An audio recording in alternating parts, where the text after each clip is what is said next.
ಎಲ್ಲರಿಗೂ ನಮಸ್ಕಾರಗಳು. ಶಾಂಭವಿ ವ್ಲಾಗ್ಸ್ಗೆ ಸ್ವಾಗತ. ನಾನಿವತ್ತು ಪರಂಗಿಕಾಯಿ ಬಳಸ್ಕೊಂಡು ಅದರಿಂದ ಒಂದು ಒಳ್ಳೆ ಸಾಗು ಮಾಡ್ತಾಯಿದ್ದೀನಿ. ಟೇಸ್ಟ್ ಅಂತೂ ತುಂಬ ಅಂದರೆ ತುಂಬಾ ಚೆನ್ನಾಗಿತ್ತು. ಹಾಗೆ ಅದಕ್ಕೆ ಪಾಲಕ್ ಸೊಪ್ಪಿನ ಚಪಾತಿ ಮಾಡ್ತಾಯಿದ್ದೀನಿ. ಅದನ್ನು ಯಾವ ರೀತಿ ಮಾಡೋದು ಅಂತ ನೋಡ್ಕೊಂಡು ಬರೋಣ. ನಾನು ಹಾಗೆ ಬೆಳಗ್ಗೆ ಡಿಟಾಕ್ಸ್ ಡ್ರಿಂಕ್ಗೋಸ್ಕರ ಬೆಟ್ಟದ ನೆಲ್ಲಿಕಾಯಿ ಮತ್ತು ದೊಡ್ಡ ಪತ್ರೆ ಹಾಕಿ ಒಂದು ಡಿಟಾಕ್ಸ್ ಡ್ರಿಂಕ್ ಮಾಡ್ಕೊಂಡಿದ್ದೆ. ಗಂಟಲು ಸ್ವಲ್ಪ ಇದಾಗಿತ್ತು ಅಂತ ಅಂದ್ಬಿಟ್ಟು ದೊಡ್ಡ ಪತ್ರೆ ಎಲ್ಲ ಹಾಕಿ ಮಾಡಿಕೊಂಡೆ. ಹೆಲ್ತಿಗೆ ತುಂಬಾ ಒಳ್ಳೆಯದು. ಆದಷ್ಟು ಡೈಲಿ ನಿಮ್ಗೆ ಯಾವ್ದು ಸಾಧ್ಯ ಆಗುತ್ತೋ ಅದೊಂದು ಡಿಟಾಕ್ಸ್ ಡ್ರಿಂಕ್ಸ್ ಮಾಡ್ಕೊಂಡು ಕುಡಿಯೋದನ್ನ ಅಭ್ಯಾಸ ಇಟ್ಕೊಳ್ಳಿ. ಆರೋಗ್ಯಕ್ಕೆ ತುಂಬಾ ಒಳ್ಳೆಯದು. ಹಾಗೆ ನಾನು ಊರಿಂದ ಮೊನ್ನೆ ಬರಬೇಕಾದ್ರೆ ಪರಂಗಿಕಾಯಿ ಕಿತ್ಕೊಂಡು ಬಂದಿದ್ದೆ ಎಳೆಯದು. ಇದಕ್ಕೆ ಬಲ್ತಿರಬಾರ್ದು, ಎಳೆ ಪರಂಗಿಕಾಯಿನೇ ತೊಗೋಬೇಕು. ಆದಷ್ಟು ಕಿತ್ತ ತಕ್ಷಣ ಯೂಸ್ ಮಾಡಿಬಿಡಿ, ಅದು ಹಾಲು ಜಾಸ್ತಿ ಇರುತ್ತೆ.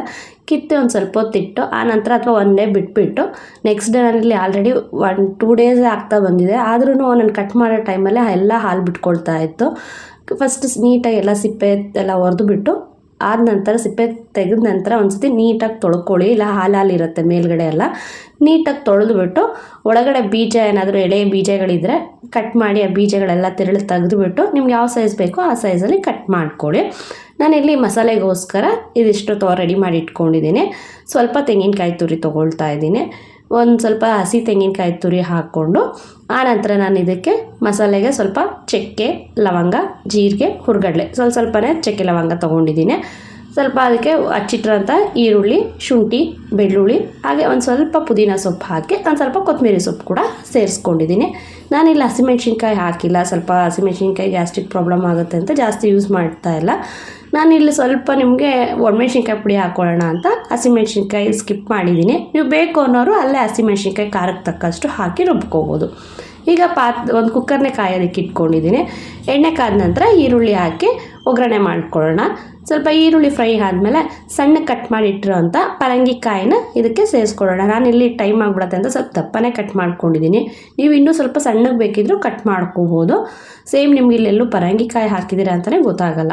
ನಾನು ಹಾಗೆ ಸ್ವಲ್ಪ ನೆನೆಸಿಟ್ಟಿರೋಂಥ ಹೆಸರು ಕಾಳು ಕೂಡ ಹಾಕ್ಕೊಳ್ತಾ ಇದ್ದೀನಿ. ನೀವು ಇದ್ರ ಜೊತೆ ಬಟಾಣಿ ಅಥವಾ ಬೇರೆ ಏನಾದರೂ ಕಾಳುಗಳು ಕೂಡ ಹಾಕ್ಕೋಬೋದು. ಟೇಸ್ಟ್ ತುಂಬಾ ಚೆನ್ನಾಗಾಗುತ್ತೆ.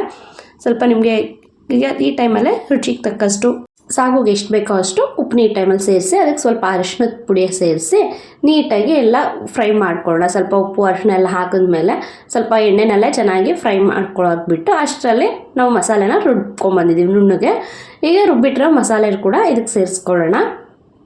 ಸ್ವಲ್ಪ ರುಬ್ಬಿಟ್ಟಿರೋ ಮಸಾಲೆ ಹಾಕಿ ನಿಮಗೆ ಗಟ್ಟಿ ತೆಳು ಎಷ್ಟು ಬೇಕು ನೋಡಿಕೊಂಡು ಸ್ವಲ್ಪ ನೀರು ಹಾಕಿ ಜಾರನ್ನೆಲ್ಲ ಕ್ಲೀನ್ ಮಾಡಿ ಅದರ ನೀರನ್ನು ಇದಕ್ಕೆ ಸೇರಿಸ್ಕೊಳ್ತಾ ಇದ್ದೀನಿ. ನಿಮ್ಗೆ ಈ ಪರಂಗಿಕಾಯಿ ಸ್ವಲ್ಪ ಗೆಡ್ಡೆ ಕೋಸು ಅಥವಾ ಸೀಮೆ ಬದನೆಕಾಯಿ ಯೂಸ್ ಮಾಡ್ತೀರಲ್ವ, ಆ ಥರ ಟೇಸ್ಟ್ ಬರುತ್ತೆ. ಸ್ವಲ್ಪ ನಿಮಗೆ ಎಲ್ಲೋ ತುಂಬ ಏನೋ ಬೇರೆ ಹಾಕ್ಬಿಟ್ಟಿದ್ದೀವಿ ಅಂತ ಯಾರಿಗೂ ಗೊತ್ತೇ ಆಗೋದಿಲ್ಲ. ನೀವು ಹೇಳಿದ್ರೆ ಅಷ್ಟೇ ಗೊತ್ತಾಗೋದು. ಟೇಸ್ಟ್ ಮಾತ್ರ ತುಂಬಾ ಚೆನ್ನಾಗಿರುತ್ತೆ. ಹಾಗೆ ಆರೋಗ್ಯಕ್ಕೂ ಅಷ್ಟೇ ತುಂಬಾ ಒಳ್ಳೆಯದು. ಈಗ ಒಂದ್ಸರಿ ನೀಟಾಗಿ ಎಲ್ಲ ಮಿಕ್ಸ್ ಮಾಡ್ಕೊಳ್ಳೋಣ. ನಿಮಗೆ ಗ್ರೇವಿ ಸಾಗು ಎಷ್ಟು ಬೇಕೋ ಅಷ್ಟು ತೆಳು ನೋಡಿಕೊಂಡು ನೀರು ಹಾಕಿ ಸೇರಿಸ್ಕೊಂಡು ಸ್ವಲ್ಪ ಇಲ್ಲಿ ನಾನಿಲ್ಲಿ ಧನಿಯಾ ಪುಡಿ ಸೇರಿಸ್ಕೊಳ್ತಾ ಇದ್ದೀನಿ. ಹಾಗೆ ನಾನು ಹಸಿಮೆಣ್ಸಿನ್ಕಾಯಿ ಹಾಕಿರಲಿಲ್ಲ. ಆ ಕಾರಣದಿಂದ ನಾನು ಖಾರಕ್ಕೆ ತಕ್ಕಷ್ಟು ಒಣಮೆಣ್ಸಿನ್ಕಾಯಿ ಪುಡಿ ಕೂಡ ಇಲ್ಲಿ ಸೇರಿಸ್ಕೊಳ್ತಾ ಇದ್ದೀನಿ. ನೀವಿಲ್ಲಿ ಹಸಿಮೆಣ್ಸಿನ್ಕಾಯಿ ಅಥವಾ ಮೆಣ್ಸಿನ್ಕಾಯಿ ಪುಡಿ ಎರಡರಲ್ಲಿ ಯಾವುದಾದ್ರೂ ಒಂದನ್ನು ಹಾಕಿ ಸಾಕು. ಈಗ ನೀಟಾಗಿ ಎಲ್ಲ ಮಿಕ್ಸ್ ಮಾಡ್ಕೊಂಡು ನಾನು ಇನ್ನೊಂದು ಸ್ವಲ್ಪ ನೀರು ಬೇಕು ಅಂತ ಅನಿಸ್ತಿತ್ತು. ಅದಕ್ಕೊಂದು ಸ್ವಲ್ಪ ನೀರು ಹಾಕಿ ನಾನು ಕುಕ್ಕರ್ ಲಿಡ್ ಕ್ಲೋಸ್ ಮಾಡಿ ಒಂದು 3 ವಿಷಿಲಷ್ಟು ಕೂಗಿಸ್ಕೊಂಡೆ. ಇನ್ನು ಯಾರೆಲ್ಲ ನಮ್ಮ ಚಾನಲ್ನ ಸಬ್ಸ್ಕ್ರೈಬ್ ಮಾಡಿಲ್ವೋ, ಇದೇ ಫಸ್ಟ್ ಟೈಮ್ ನೋಡ್ತಿದ್ರೆ ಈಗಲೇ ಚಾನಲ್ ಸಬ್ಸ್ಕ್ರೈಬ್ ಮಾಡ್ಕೊಳ್ಳಿ. ಇಷ್ಟ ಆದರೆ ಲೈಕ್ ಕೊಡೋದನ್ನು ಮರಿಬೇಡಿ. ನಾನು ಹಾಗೆ ಇದನ್ನು ರೆಡಿ ಮಾಡ್ಕೊಳ್ತಾನೆ. ನೆಕ್ಸ್ಟ್ ನಾನು ಪಾಲಕ್ ಚಪಾತಿಗೋಸ್ಕರ ಪಾಲಕ್ ಸೊಪ್ಪನ್ನ ರುಬ್ಕೊಳ್ತಾ ಇದ್ದೀನಿ. ಸಣ್ಣಗೆ ಕಟ್ ಮಾಡಿ ಇಟ್ಬಿಟ್ಟು.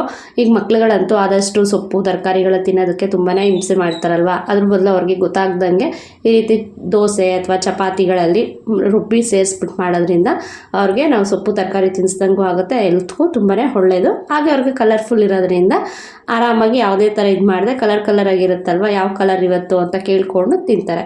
ನನ್ನ ಮಗ ಅಷ್ಟೇ ಕೆಲವೊಂದು ಸತಿ ಬೀಟ್ರೋಟು ಕ್ಯಾರೆಟ್ ಎಲ್ಲ ಹಾಕಿ ಮಾಡ್ತಿರ್ತೀನಿ. ಅಮ್ಮ ಇವತ್ತು ಯಾವ ಕಲರ್ ಚಪಾತಿ ಮಾಡ್ತೀಯಮ್ಮ ಅಂತ ಕೇಳಿ ತಿಂತಿರ್ತಾನೆ. ಮಾಡೋಕ್ಕೆ ಮುಂಚೆನೇ ಕೇಳ್ತಿರ್ತಾನೆ ಚಪಾತಿ ಅಂದ ತಕ್ಷಣ. ಹಾಗೆ ಕಲರ್ಫುಲ್ಲಾಗೂ ಇರುತ್ತೆ, ಮಕ್ಕಳಿಗೆ ಹೆಲ್ತ್ಗೂ ತುಂಬಾ ಒಳ್ಳೆಯದು. ಈಗ ನಾನಿಲ್ಲಿ ಚಪಾತಿನ ಕುಕ್ಕರ್ ಪ್ರೆಷರ್ಗೆ ಹಾಕಿ ಚಪಾತಿನ ಲಟ್ಸ್ಕೊಂಡು ನೀಟಾಗಿ ಚಪಾತಿ ಬೇಯಿಸ್ಕೊಳ್ತಾ ಇದ್ದೀನಿ. ಮಕ್ಕಳಷ್ಟೇ ಪಕ್ಕಕ್ಕೆ ಎತ್ತಿಡಲ್ಲ, ಎಷ್ಟೋ ಜನ ದೊಡ್ಡವ್ರು ಕೂಡ ಸೊಪ್ಪು ತರಕಾರಿಗಳು ಜಾಸ್ತಿ ತಿನ್ನೋಕ್ಕೆ ಇಷ್ಟನೇ ಪಡೋದಿಲ್ಲ. ತಟ್ಟೆಲಿ ಹಾಗೆ ಸೈಡಲ್ಲಿ ಬಿಟ್ಟು ಕೈ ತೊಳೆದ್ಬಿಡ್ತಾರೆ. ನೀವು ಆ ಥರ ಇದು ಮಾಡುವಾಗ ಈ ಥರ ಎಲ್ಲ ತರಕಾರಿಗಳನ್ನ ಅಥವಾ ಸೊಪ್ಪುಗಳನ್ನ ನಾವು ನೋಡಿಕೊಂಡು ಲೇಡೀಸ್ಗಳು ಮಾಡೋ ಟೈಮಲ್ಲೇ ಸ್ವಲ್ಪ ಸರಿಯಾಗಿ ಹೇಗೆ ಬೇಕಾಗಿ ಅವ್ರು ಎತ್ತಿಡದೇ ಇರೋ ಥರ ಮಾಡಿಬಿಟ್ರೆ ಅವ್ರಿಗೆ ಒಳ್ಳೆ ಆರೋಗ್ಯಕರವಾಗಿ ನಾವು ಮಾಡ್ಕೊಳ್ಬೋದು. ನಾನಿಲ್ಲಿ ಫಸ್ಟೇ ಎಣ್ಣೆ ಸಾವಿರಿಟ್ಟು ಹಂಚಿಗೆ ಕಾಯಕ್ಕೆ ಇಟ್ಕೊಂಡು ಚಪಾತಿನ ಬೇಯಿಸ್ಕೊಳ್ತಾಯಿದ್ದೀನಿ. ಸ್ವಲ್ಪ ಆದಷ್ಟು ನಾನು ಎಣ್ಣೆ ಕಮ್ಮಿನೇ ಉಪಯೋಗಿಸ್ತೀನಿ, ಜಾಸ್ತಿ ಹಾಕಕ್ಕೆ ಹೋಗಲ್ಲ. ನಿಮಗೆ ಚಪಾತಿ ಎಣ್ಣೆ ಜಾಸ್ತಿ ಹಾಕಿಲ್ಲ ಹಾಗೆ ಡ್ರೈಯಾಗಿ ಬೇಯಿಸಿದಾಗ ತುಂಬ ಗಟ್ಟಿ ಅನಿಸುತ್ತೆ. ಏನು ಮಾಡೋದು ಅಂದರೆ ನೀವು ಚಪಾತಿನ ಡ್ರೈಯಾಗಿ ಬೇಯಿಸಿ ಹಾಟ್ ಬಾಕ್ಸ್ಗೆ ಹಾಕಿಟ್ಬಿಟ್ರೆ ಸ್ವಲ್ಪ ಸಾಫ್ಟ್ ಆಗಿಬಿಡುತ್ತೆ ನಿಮಗೆ ಬೇಗ.